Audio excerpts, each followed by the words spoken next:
पश्चिम Asia युद्ध की वजह से ग्लोबल एनर्जी क्राइसिस चरम पर है। दुनिया के अलग अलग देशों में तेल और गैस की दिक्कत हो रही है। कोई देश तेल और गैस के दामों में बेतहाशा बढ़ोतरी कर रहा है, तो कोई पाबंदियां लगाकर ईंधन बचाने की जुगाड़ में है। इस युद्ध से भारत ने भी सबक दिया है। पश्चिम एशिया युद्ध के बाद भारत खुद को ऊर्जा के सेक्टर में आत्मनिर्भर करने की दिशा में तेजी से बढ़ रहा है। भारत ने रेगिस्तान में तेल का उत्पादन बढ़ा दिया है, समंदर गैस पैदा कर रही है, यहाँ तक कि कोयले से गैस बनाने की तैयारी की जा रही है। भारत ने तेल उत्पादन में बड़ी सफलता हासिल की है। सरकारी तेल कंपनी ऑयल इंडिया लिमिटेड ने राजस्थान के थार में कच्चे तेल के प्रोडक्शन को रिकॉर्ड लेवल पर पहुंचा दिया है। Jodhpur sandstone formation crude oil का उत्पादन बढ़कर 1202 बैरल प्रतिदिन पर पहुंच गया है, जहां साल 2025 में ये क्षमता मात्र 705 बैरल प्रतिदिन थी।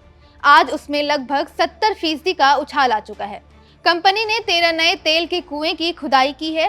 पहले से कंपनी के पास 9 कुएं मौजूद थे। साइकिल स्टीम स्टिम्युलेशन की मदद से कंपनी ने तेल प्रोडक्शन को बढ़ाने में सफलता हासिल की है। यहाँ से निकला गाढ़ा कच्चा तेल टैंकरों के जरिए गुजरात के मेहसाना में बने oil and natural gas corporation तक पहुँचता है।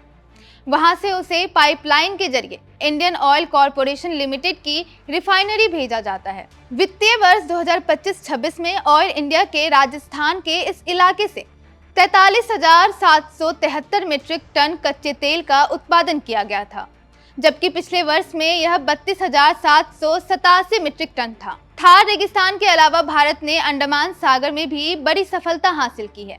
सरकारी तेल कंपनी ONGC ने तेल के 46 ब्लॉक की खुदाई शुरू कर दी है।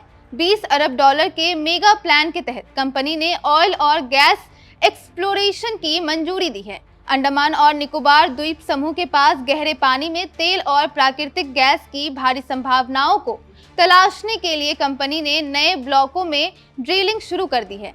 इसके साथ ही ONGC ने अरब सागर में अपने दमन अपसाइड डेवलपमेंट प्रोजेक्ट में गैस प्रोडक्शन शुरू कर दिया है। अपसाइड प्रोजेक्ट के प्लेटफॉर्म B1224P से गैस की कमर्शियल प्रोडक्शन और सप्लाई शुरू कर दी है। $1 अरब के निवेश वाले इस प्रोडक्शन से उत्पादित गैस को हजीरा प्लांट भेजा जा रहा है। कंपनी ने 2 साल से भी कम वक्त में दमन अपसाइड डेवलपमेंट प्रोजेक्ट से गैस की सप्लाई शुरू कर दी है। सिर्फ रेगिस्तान या समंदर ही नहीं, बल्कि कोयला भी भारत की ताकत को बढ़ाने जा रहा है। भारत ऊर्जा के क्षेत्र में खुद को आत्मनिर्भर बनाने के लिए कोयले का सहारा ले रहा है। कोयले की मदद से गैस बनाने की तैयारी की जा रही है। भारत कोयला भंडार के मामले में दुनिया में 5वें नंबर पर है। अब इसी कोयले की मदद से भारत ऊर्जा के क्षेत्र में खुद को आत्मनिर्भर बनाने में जुट गया है, ताकि आयात पर निर्भरता को कम किया जा सके। कोयला गैसिफिकेशन प्रोजेक्ट के लिए सरकार ने 4 लाख करोड़ के निवेश का अनुमान रखा है। साल 2030 तक 100 मिलियन टन कोयले के गैसिफिकेशन का टारगेट तय किया गया है। केंद्र सरकार ने इसके लिए 8,500 करोड़ रुपए के प्रोत्साहन पैकेज की योजना को भी मंजूरी दी है। इसके लिए कोल इंडिया और गेल को बड़ी जिम्मेदारी मिली है। ऐसे ही देश दुनिया की तमाम खबरों को जानने के लिए देखते रहिए India.com।